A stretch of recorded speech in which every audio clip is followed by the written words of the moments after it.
ఇటీవల కాలంలో విడాకులు తీసుకునే వారి సంఖ్య ఎక్కువగా ఉంది. అందులోనూ సెలబ్రిటీల గురించి అయితే ప్రత్యేకంగా చెప్పాల్సిన పనిలేదు.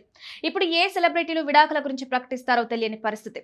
సినిమా షూటింగ్ సమయంలో ప్రేమించి పెళ్లి చేసుకోవడం, ఆ తర్వాత ఒకరినొకరు అర్థం చేసుకోలేక, కలిసి ఉండలేక విడాకుల బాట పడుతున్నారు.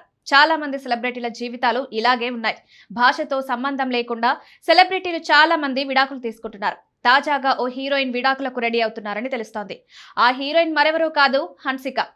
బాలనటిగా కెరీర్ ను మొదలుపెట్టిన హన్సిక కొన్ని సినిమాల్లో నటించి మెప్పించింది. అల్లు అర్జున్ హీరోగా నటించిన దేశముదురు సినిమాతోనే ఆమె హీరోయిన్ గా ఎంట్రీ ఇచ్చింది. 2007 జనవరి 12న విడుదలైన ఈ సినిమాకు పూరి జగన్నాథ్ దర్శకత్వం వహించారు. బాక్సాఫీస్ వద్ద దేశముదురు సూపర్ హిట్ గా నిలిచింది. హన్సిక అందాలకు కోట్లాది మంది అభిమానులు ఫిదా అయ్యారు.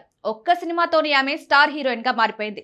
దేశముదురు సినిమా తర్వాత హన్సికకు వరుస ఆఫర్లు వెలువెత్తాయి. తెలుగులో కంటే కూడా ఎక్కువగా తమిళంలోనే సక్సెస్ సాధించింది. తమిళ టాప్ హీరోల సరసన నటించే అవకాశాలు హన్సికకు దక్కాయి. తమిళంలో ఆమెకు ప్రత్యేకమైన అభిమాన గణం ఉంది. అభిమానులు హన్సికకు గుడి కూడా కట్టారంటే ఆమె రేంజ్ ఎంతలా ఉందో అర్థం చేసుకోవచ్చు. ఇదే సమయంలో సినిమాల్లో అవకాశాలు కూడా తగ్గిపోవడంతో పెళ్లిపీటలో కేసింది. సోహెల్ అనే వ్యక్తిని హన్సిక ప్రేమించి పెళ్లి చేసుకుంది. హన్సికకు ఇది మొదటి వివాహం కాగా సోహెల్ కు మాత్రం రెండోది. హన్సిక మొత్వాని తన క్లోజ్ ఫ్రెండ్ రింకీ మాజీ భర్త సోహెల్ ఖత్రియాను పెళ్లి చేసుకుంది. 2016లో రింకీతో సోహెల్ ఖత్రియా మొదటి వివాహం జరిగింది. కొన్నాళ్లకే వీరిద్దరూ విడిపోయారు. రింకీతో విడాకులు తీసుకున్న తర్వాత సోహెల్ హన్సికతో ప్రేమలో పడ్డారు. తన బెస్ట్ ఫ్రెండ్ ద్వారానే సోహెల్ ను కలిసినట్టు హన్సిక ఇటీవల ఒక ఇంటర్వ్యూలో పేర్కొంది. వీరి పెళ్లికి హన్సిక స్నేహితురాలు రింకీ కూడా హాజరైనట్లు తెలిపింది.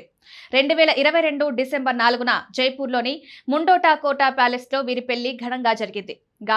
కాగా గత కొంతకాలంగా వీరిద్దరు విడిపోతున్నారంటూ ప్రచారం జరుగుతోంది. ఇప్పటికే ఈ జంట విడివిడిగా ఉంటున్నారని తెలుస్తోంది. సరిగ్గా ఇదే సమయంలో హన్సిక కొద్ది రోజులుగా తన సింగిల్ ఫోటోలను మాత్రమే సోషల్ మీడియాలో షేర్ చేస్తోంది. దేనికి తోడు సోషల్ మీడియాలో భర్త సోహెల్ ఖత్రియాను అన్ఫాలో చేసినట్టు తెలుస్తోంది. దీంతో వీరు విడాకులు తీసుకోవడం ఖాయమనే మాటలు వినిపిస్తున్నాయి.